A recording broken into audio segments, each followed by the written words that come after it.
During a vacation I took last year, I stayed at a small 2-bedroom Airbnb. It was more of a stopover on my way to another Airbnb, where I would spend the majority of my vacation. The place was clean and empty when I arrived, just as I expected. After a brief walk through the house to check it out, I sat down on the couch. It was around 8 p.m., and I was starting to doze off when the unexpected happened. The doorbell rang. I was a bit startled, and being a small young woman, I tended to get easily scared, especially when alone at night and faced with talking to strangers. I got up and cautiously approached the front door, where I heard 2 men whispering on the other side. The door didn't have a safety lock, so I kept it shut and asked who they were. They responded that they were there for the Airbnb, which left me bewildered and alarmed. I asked for clarification, not comprehending what they meant by being there for the Airbnb. The man explained that he had the place booked for the night, which was puzzling because I had also booked the same place. I insisted he contact the owner to resolve the confusion. He didn't seem pleased with my response, which I understood, considering the situation. I heard one set of footsteps moving away from the door, while the other man continued to request that I open the door so we could discuss the issue. I contemplated opening the door, as the man seemed convincing, but a sense of caution prevailed. I told him my husband would be down shortly to sort things out, hoping that the mention of a husband might deter any ill intentions. However, the man didn't respond. I waited for a minute, but I didn't hear footsteps leaving. Curiosity got the best of me, and I moved the curtain aside to peek out of a small window. To my horror, I saw something terrifying. A group of about 5 people down the driveway, hiding and seemingly waiting for a signal. They wore face coverings, and I assumed there were more on the other side of the door. Given the city's reputation, I feared this might be a gang. Panic surged through me as I realized I might be surrounded. I retreated from the door, terrified, and struggled to control my breathing. I headed to the bedroom to retrieve my phone and call the police, all while hearing footsteps all around the house. I called 911, my voice trembling, and the operator advised me to remain silent and calm as help was on the way. Just minutes from arriving, I stayed on the line, still hearing footsteps outside until the dreadful sound of wood bending and snapping echoed from the front door. Tears streamed down my face as I tried to muffle my cries. I listened as a group of intruders entered, ransacking the house. One approached the bathroom door and tested the handle. He yelled to the others, but then walked away. The group continued to loot the house until the distant wailing of sirens grew louder, causing them to scatter. By the time the police arrived, they had all fled.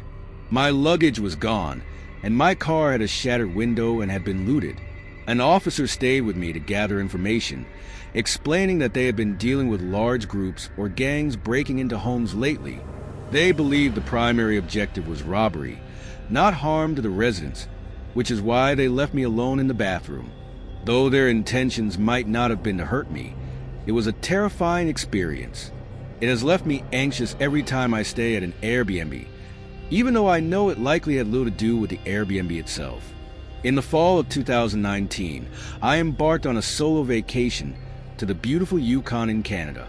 Originally, my youngest brother had planned to accompany me, but he had to cancel due to work commitments. Thus, I set out on this adventure alone. I had arranged accommodation through Airbnb, which led me to a remote cabin. This cabin, while secluded, was accessible via paved roads and conveniently close to the town.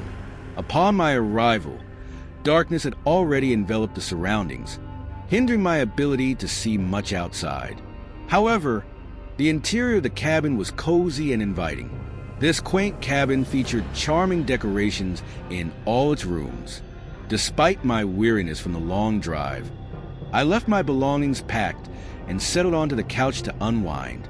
It was around 7:30 or 8 p.m., and I had only been there for a few moments when a disconcerting noise disrupted the stillness. The unsettling sound emanated from outside the cabin, resembling a person's cries for help. Given the cabin's remote location, I found it improbable that anyone would be nearby. which immediately raised my suspicions. I rose from the couch and cautiously approached the front window in the living room. To my surprise, a man stood outside adjacent to my truck, holding a hunting rifle and gazing in the direction of the cabin. As he did not appear injured, the only plausible reason for his cries for help seemed to be that he was lost. However, I couldn't bring myself to trust a stranger in such a remote area, especially when he was armed. I decided to draw the curtains shut and position myself along the wall, my eyes keenly focused on the scene outside. The leaves rustled underfoot as the man made his way to the front porch. Upon reaching the door, he ceased his movements. I waited in silence, my heart pounding, for a full minute as the man remained stationed outside the front door. He then called out, "Hey, I need some help." There was a sense of urgency in his voice. "Please, my friend needs a ride to the hospital." Despite his pleas, I refrained from responding as I remained skeptical of his true intentions. He possessed a firearm, while I had no means to protect myself if his intentions proved nefarious.